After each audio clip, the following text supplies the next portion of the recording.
Aloha.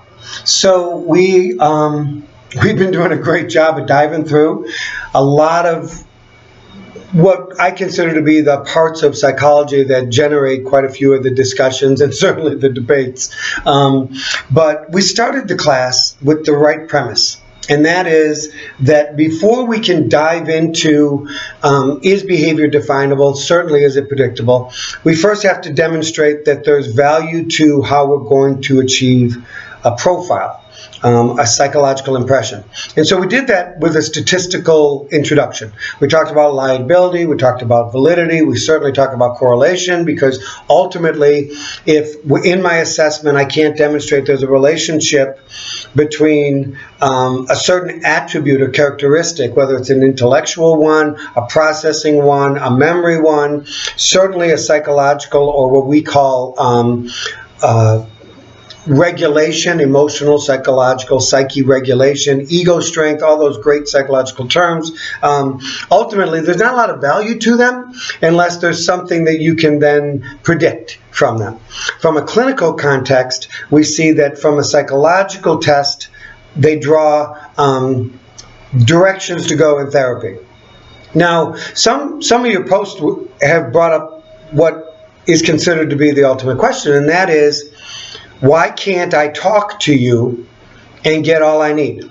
Why is not your history of who you are in the why not relevant enough to move forward with whatever we're going to do in treatment? And what you'll find is that the field of psychology has actually moved away. Well, actually, let me take that back. The field of psychology is questioning itself about the use of assessment. And some of that is externally driven. There are a lot of insurance companies that need to know that there's a medical necessity, a clinical necessity to why you do an evaluation.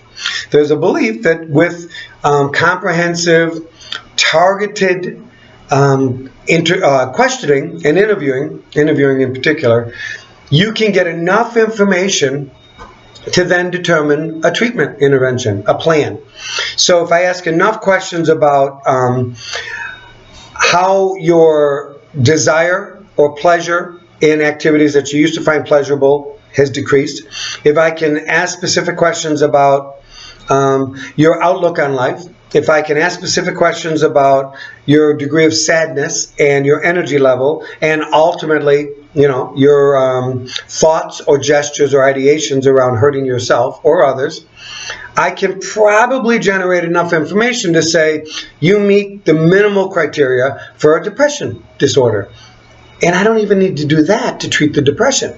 You don't have to be disordered. You just have to demonstrate, or even not demonstrate, you just have to explain that whatever it is you're experiencing, it's interfering with the quality of your life. It's interfering with your daily functioning. And so, why do assessment? Absolutely a good point. So now, my experience from a clinical realm is that when I've had clients that I've worked with for a while, and it's not a science in this way, but my belief has always been that if I see you 6 sessions and we can't identify a direction, and usually what I mean by that is I think we're moving in the right way and we're coming up with some great strategies to try to remediate or even alleviate or decrease whatever the symptomology is that's interfering. And after 6 sessions, there doesn't seem to be not necessarily healing per se, but there's not growth towards something that the client can reflect on or report. There's an improvement. If that happens, there are a lot of times when I say I would like to dig a little deeper. And so there are a lot of theorists, psychological theorists, that believe that what drives us is not always within our conscious understanding or our awareness. And so when we look at the projective types of assessments, especially around personality, that's the ultimate reason, is that if we had insights into who we were, there's very little chance that we would do so much sabotaging or things that just are counterintuitive to our well-being. And so the projective philosophy is that there are things internally that are bubbling up per se, or that are great resentments or frustrations or anxieties that our psyche, our like awareness isn't necessarily equipped to deal with. And so whatever perspective you come from, whatever theoretical realm you kind of subscribe to, whatever it is that's happening underneath, you're leaking. It's starting to contaminate your everyday life. And so there are lots of people that have been severely traumatized who never manifest problems. They work, they go to school, they get their degree, they raise kids, never have a problem. And then there's somebody else who, I have a 37-year-old woman, and by no stretch do I think I have a right to say, yes, that's abuse or it's not abuse, but she's 37, and when she was 6 years old, a man put her on his lap, and while she was on his lap, she believes he got an erection. And so she jumped off. From that happening over 30 years ago, she continues to define herself as a sexually molested person, which is not a problem. It happens. It's not a problem she was molested, but it happens that someone doesn't manage that. It's like it becomes encompassing. But it did for her. It defined her. So now she is a CEO of a victim advocacy group, and she's doing amazing things. But she's coming into therapy because she's suicidal. She's having nightmares about this event. When you and granted, you know, it's all subjective for sure, and no one can ever challenge, especially a child's perception of something that happens to him. But it defined her. That moment in time defined her, and so it might lend itself to, okay, so we can see why she's cutting on herself and she's overeating and she gets into relationships that are abusive, and we can say, I know, and she said it's because she sat on a guy's lap who had an erection. There we go. A equals B. Correlation. We're great. But what we see is the majority of people that experience frottage, frottage being that someone kind of bumps you, grabs your butt while they're on the bus, the majority of those types of people, they're offended. Traumatized is a much greater content word, but they're offended. And they might even be truly repulsed by the idea. But their whole life doesn't change because of it. So for this lady, my belief is that there are some things internally that are happening, psychologically that are happening, that existed when she was having this event, that it then propagated, it then exacerbated. And so now what we have is a woman who has absolutely taken control of her life and has reached out and helped hundreds, thousands of people with terrible events and to heal. I mean, she's amazing, amazing, amazing woman. But she wants to die. I mean, she finds no value in life. She feels like she's no good. No one could ever love her because she was touched. She's not pure anymore. And so many of those things, even though we can sympathize and empathize, we might not say, wow, I don't know if I would want to kill myself because 30 years ago, and everything since has really been pretty cool, but 30 years ago, I sat on the lap of a guy who I think had an erection. Now, he didn't fondle me in any way. He didn't suggest anything in any way. And retrospectively, it's possible I even kind of noticed that he seemed like he was a little embarrassed. All those things, none of them matter. So now we've got a test. We've got a means of saying everything that you've done up till now in therapy, in counseling, with your priest, in any type of healing capacity, you've just not overcome this. Our psyche is very adaptable. So the belief is you should overcome these things. Not forget them, not redefine yourself in spite of them, but, you know, that idea that absence makes the heart grow fonder, and with time you heal and all that stuff. It's not that you necessarily heal, it's just that the idea that your life, as it gets bigger, that segment gets smaller in reference to your whole life.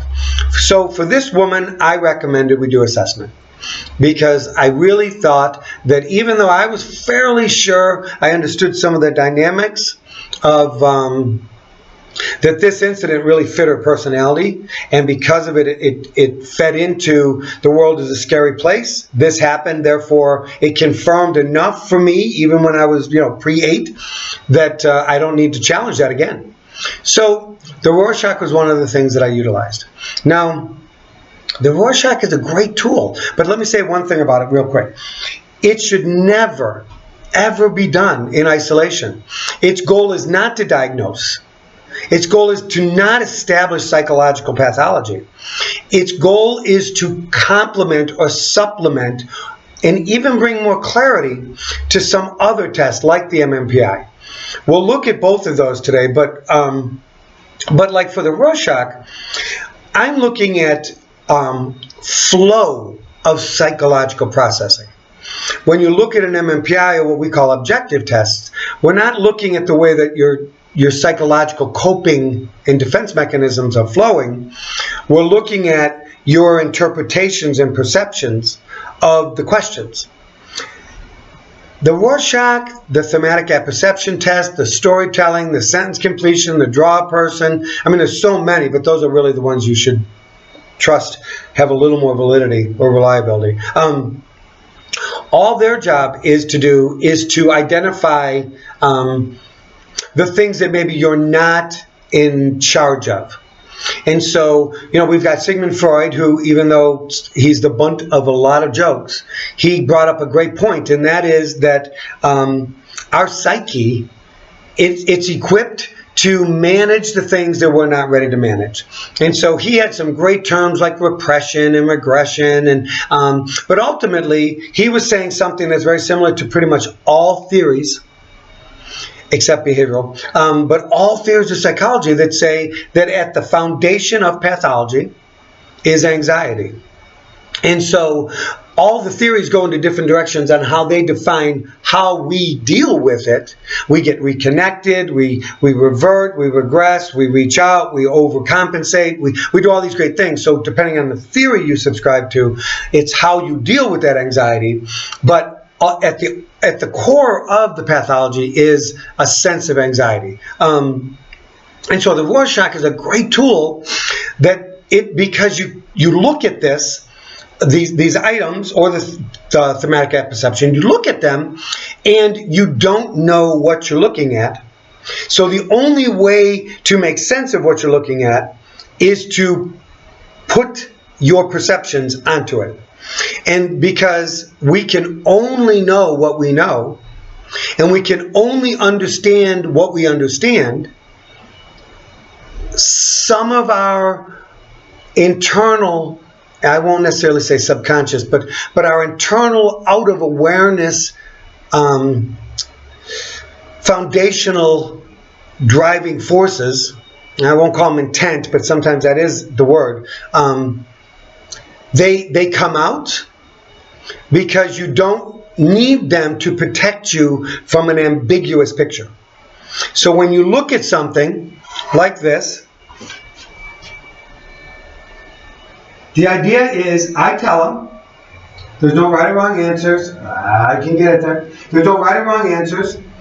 And I just want them to look at the blot.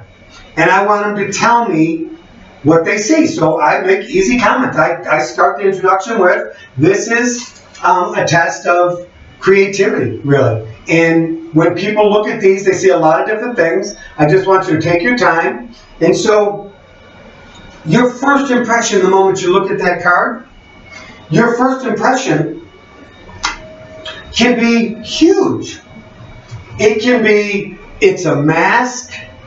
It can be, it's two birds talking to each other, or angels. There are so many things that you can see in that card. And because this test, this instrument has been used for so long, we get the benefit of something that results in standardization. So this is the protocol. Oh, we're inverted.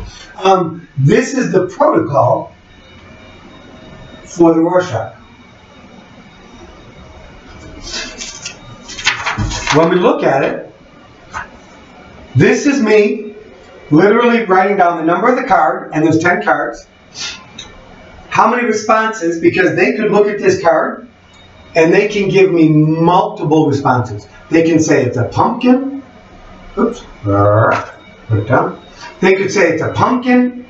They could say it's angels. They could take it and turn it around and say, oh, it's a death mask. They can say, I don't really see anything. They can do whatever they want. I'm just going to write down every time they have a response. Then I'm going to identify where on the card did they focus. There are some people that literally will say, oh, it's an anteater. And I say, how do you know? And they say, oh, well, you can see his nose. Then I say, well, what about it makes you think it's an anteater? And the only thing they talk about is the nose. So on this protocol, I'm literally going to say the location was just the nose. Then, and this is the cool part, guys, ladies and gentlemen, there's literally a barrage, let me get to it, of things that we drive from that. Was there movement in what they saw? Was there collaboration in what they saw? Did they use the entire card for what they saw? Did they manipulate the card? Was there animation? Was there depersonalization? Was there aggression? Was there passivity? There are so many things that we see in the card that, or they see in the card, that when I'm reporting it, I'm reporting it for each card. So I'm giving it no significance whatsoever for each card. I'm just documenting. I'm not asking why they see it. I'm not asking them to explain it or justify it. I'm literally saying, just go crazy, brainstorm, tell me what you see, no holds barred. And so you see that on this card, there's some fairly simple answers. And we call them populars. They're the ones that you expect more than 67% of the time for people to see. But it's what we call an intact picture. Everything seems fairly intact. Then you go, and as they're moving, and they're moving, and they're moving, and they're moving through these 10 cards. So by the 10th card, they might have already given you 30 responses to the previous 9. You throw this one down. Oh. Busy card. Lots of stuff going on. Doesn't necessarily look like it's one flowing event or one flowing item. What it looks like is a lot of different stuff. And so what's interesting is the previous 9 cards provided me an opportunity to lower their defenses. See, because no matter what you see, there's nothing judgmental about it, because you're not suggesting you have this problem. You're not suggesting that even though I've gotten, oh, it's a bleeding vagina, so it's a woman on her period, and or it's a device torturing a child, or whatever it is. By this card, they're very vulnerable. And I know it seems weird to think that this can exist like this, that you can literally pull this kind of stuff, but I'm not doing it in isolation, and that's the key to this. I'm not saying, oh my God, the person's psychotic because they saw a bleeding vagina. I'm not saying that this person's homicidal or suicidal because of, there was no movement or there was no cooperation in any of their items. All I'm saying is that on the MMPI, I saw some elevations on psychodeviance. On the sentence completion, which is another projective test, I'll show you in a second, they had themes that suggested that they have a sense of the world's kind of against them, or it's them against the world per se, or that you can't trust the world to meet your needs or whatever. So you start seeing some elevations in all this stuff, and then you do an a Rorschach or thematic apperception, TAT, and then you start seeing it really pull itself up into literally a flavor of the way they perceive the world. So if on the MMPI the question is, I never lie to my parents, that's a validity question. That's trying to see how you're answering, because I know some of you had referenced, oh, well, you could literally just fake good on the test or fake bad on the test. But there are so many things built in that even people that fake also have certain profiles that can start showing up on the testing.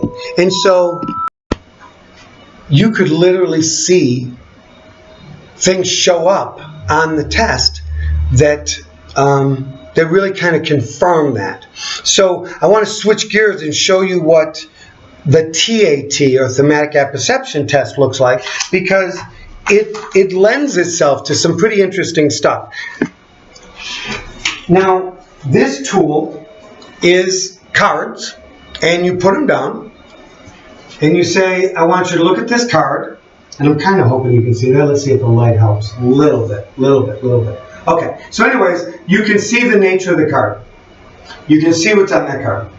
I tell the person, I want you to tell me a story about the card. What happened leading up to this? What's happening during this? And ultimately, what's the outcome of this story? And so they tell me the story of this card. Now, you can look at this, and I can get someone that say, that's a doctor, and he's administering last rites. Or that's a father, and he's waking up his wife for work. Or that's a shaman, and he's healing or preparing someone for a ritual. There are so many things you can see in this. Now, some of them are contraindicated by the picture itself. The picture is gray, and it's a gray, dark picture.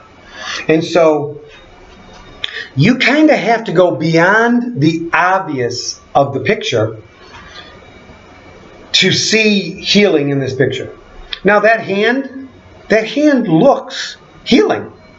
But if the internal processing, the psyche of this individual is morose, pessimistic, gloom and doomish, depressed, reality testing difficulties, whatever it is, it can start coming out in the theme of the story. So I put this card down, and he says, or she says, this is a doctor, and he's been working on this woman, and he's getting her ready because she's about to have a baby, and he's checking her temperature to make sure she's okay. So I kind of get this little bit of a theme that there's some healing involved, and then I go to that card. Let's get a little higher, a little there. Okay, so I don't know if the light will help. Let's see. No, not too much. Anyways, let's see if moving it even a bit helps you. You can see now. Okay, so here's a picture. Again, gray. What do you see in the picture? Now, I'm not asking you guys that. We don't have to do anything fun and diagnostic. But I just had someone look at the first card and tell me that they see someone healing, someone preparing to bring a new baby into the world, and checking on the woman, being nurturing for the woman to make sure she's ready. Very nice stuff. In less than 3% of the time, would that same person then tell me this picture is someone contemplating suicide? Incongruent. So we'll start seeing some consistency. So the person that said healing looks at this picture and says, oh, she's looking down at the water, and she had just thrown breadcrumbs in, and she's watching the koi, the Japanese carp, eating it, and just relishing on how beautiful they are, and this is where she comes every day, and then right after this, she walks into the building behind, and she goes to work, and she has a cup of coffee. I mean, just a really nice story. Versus the person in the last card saying it's a doctor who tried to save that woman, and she died from cancer. And it was painful, and the children are alone now, and they'll probably go into an orphanage. I mean, you just see a theme. Then they see it this one, and they say this is a woman that realized that even though she's not necessarily broken, or even though she knows it's not her fault, this is the 7th time that a man has left her, or her children have not showed up for her birthday, or whatever, and she's looking down saying, why bother? You start seeing themes. That's all. So they're not diagnostic and coming up with a, what exactly is wrong, but you start seeing some consistency in the theme. And then the fun card. And you don't always use this card, but it depends on what I'm trying to assess. I put this card down. It's blank, or is it? Is this not the picture of a snow blizzard out a window? And you can see nothing? But in that snow blizzard is a dad and a son building a snowman and having a snowball fight and laughing and just so glad because dad didn't have to go into work today because it snowed so much that the roads were closed.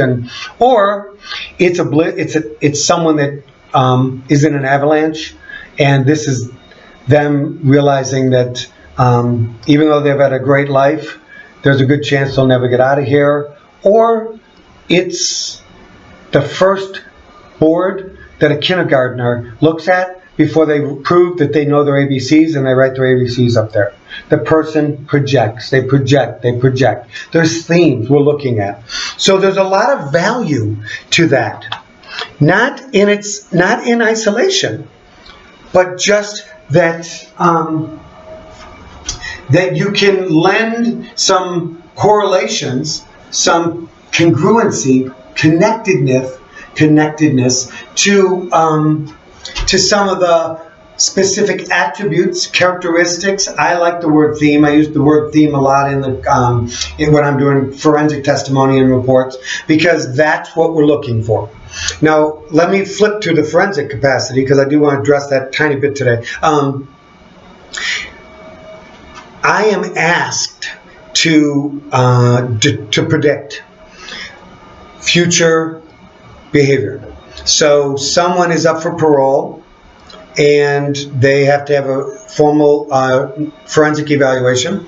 And in that evaluation, a thematic apperception test, a Rorschach, an MMPI are part of that battery. I am then going to testify based on the results of that at the prevalence or predisposition or level of risk for future violence. I predict. And from that, the parole board will reject or deny early release, parole, work programs, vocational rehab, even doing the evaluations for someone that, and this one's kind of interesting, it's happened twice for me, but one in particular, competent to stand trial, back up, competent to waive Miranda rights, competent to waive search and seizure rights, competent to waive confession, competent to stand trial, competent to be sentenced, and I found him incompetent to be executed. Competent across the board, not insane, although psychologically seriously compromised, but not insane, and then we found him not competent to be executed. The evaluation showed, and the Rorschach was one of them, that within his understanding of the world, he literally asked, so when this is all over, when they, once they execute me, will I be able to go home? Will I be with my family again? Like, how long is this going to take, kind of thing? Now, we can say that our job is to inform him, dude, you're going to be dead. There ain't going to be nothing after it. But my assessment isn't to educate. My assessment is to determine. And in that determination, there was no question he could not conceptualize what death meant. Like, he just couldn't. And I could go in much greater detail on the why, and it's really fascinating. And maybe if you take one of my pathology classes, I'll bring up BB again, because I know I referenced him in the IQ, but he had some great stuff that had to do with that too. But anyways, so assessment has great value projective-wise as confirmation, as an opportunity to kind of show a direction to go. Psychologically, there's a lot of things I could, in a clinical realm, investigate by the way. I could even go back and say, so in this picture you saw this. Tell me a little bit about that. And does that remind you of anything that happened in your life? And so I can bring that information and use it very, very skillfully as part of what we're going to do.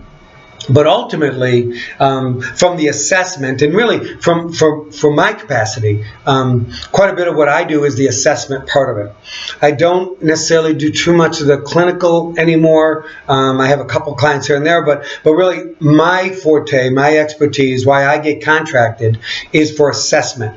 And interestingly, just like as a quick side note, a lot of my assessments are coming in, especially in the forensic capacity, coming in and assessing someone's assessment of an offender. I do a lot of work for the defense, and so there are a lot of times when prosecution has an evaluation done and the defense says, we want you to come in and basically negate the way that that professional is reporting the information. And so I get contracted not to necessarily assess, but to interpret the assessment that's already been done, because my skill set is I'm pretty proficient. Actually, I would say beyond proficient, considered an expert in it. But anyways, my forte is to take all the information and stay within the realm of the way that it was standardized and interpreted. And I don't offer my own opinions, because I believe the instruments give you enough information to draw its own conclusions. I don't have to take that. And so I will segue.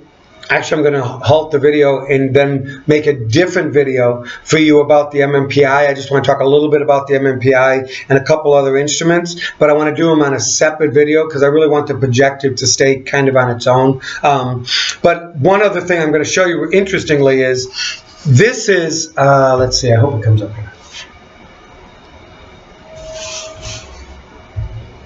Nope. Okay, darn. Okay, so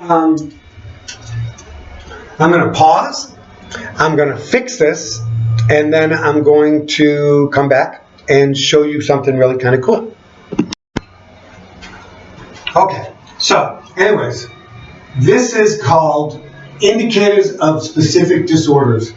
And I see it's still inverted on the screen, which is really kind of funny. But anyways, what this does is it's one of the ways that we standardize, so I'll turn this off because we're not going to use it, the assessment. And so this literally is a cookbook of disorders. And so we'll go to a specific disorder. So we have bipolar disorder. Let's grab it. Okay, so on bipolar disorder, what this little cookbook does, and it's only one way, but what it does is it says the instruments, and I know you can't read it, but that's okay, I'm going to read it for you. The instruments have been standardized over, gosh, we're going into 50 years now. And so there's enough consistency when you have millions of people to use in your norm, your sample. So we have a disorder, and then we have individuals that clinically have that disorder tend to, on the IQ test, fail easy ones, tend to get a little more proficient as the test gets more difficult. They need more analytical to really kickstart them. There tends to be a lot of delays or hesitancy in their responses. There are certain tests that they don't tend to really want to do, like block design, because they have specific things that get triggered from that. Then we look at the MMPI. We see elevations on the hysteria scale. We see elevations on the mania scale. We see decreases on the reality testing scale. We see decreases on the social connectedness scale. On the Rorschach, we see a decrease in responses or a significant increase in responses.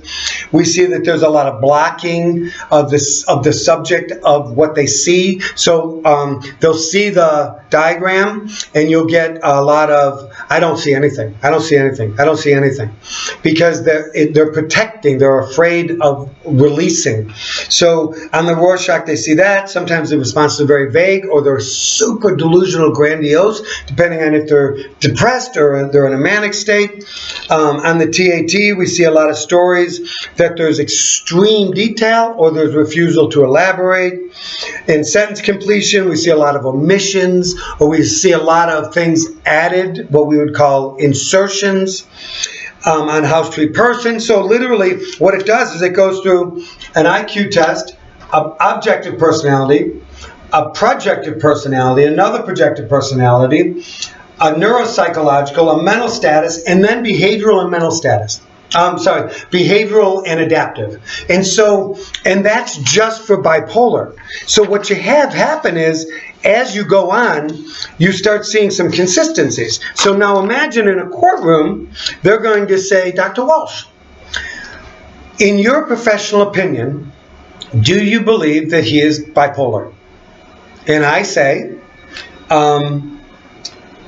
in what I can demonstrate is that the results of the comprehensive psychological and neuropsychological evaluation that was administered, there is several consistencies or a consistent psychological profile generated to individuals that have been previously diagnosed with bipolar disorder. Now, did I say he has bipolar disorder? No. What I said was that there are a lot of endorsements on the testing that make it so that his profile is very, very similar to someone that's been diagnosed with bipolar disorder. I don't need to demonstrate that I can diagnose. The instruments do it on their own. And so I know in some of your responses, that was one of on the post, that was one of the places where you talk about, well, everyone could interpret it differently. You don't have to. The individuals that interpret it differently are the ones that never show up in court, because if you showed up in court one time and said, I believe it's this and this and this, and they weren't breastfed, and they didn't have this and they didn't that, and you bring all these factors that have nothing to do with the testing, you're going to get discredited.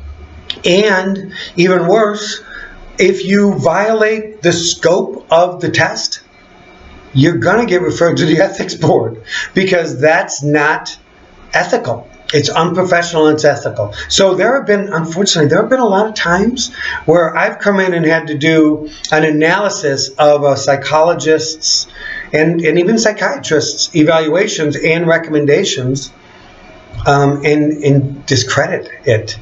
And then what happens is you never get asked again to work in forensics if you do something that discredits, that convolutes what the data actually says. You know, some people would say, oh, you can just make it support whatever you want it to support. But remember, the referral question is the thing you're answering. Are they competent? No other questions getting answered. Are they insane? No other questions being answered. So you have to be careful that the only information you provide in your report or in your testimony is answering that question. But unfortunately, there are a lot of people, not just psychologists, that like to embellish. They've got this wealth of information. They're educated. They're doctors. They want to share, especially their opinions. And so there are attorneys that are very, very savvy at getting you to share what you think the results mean. And that's not necessary.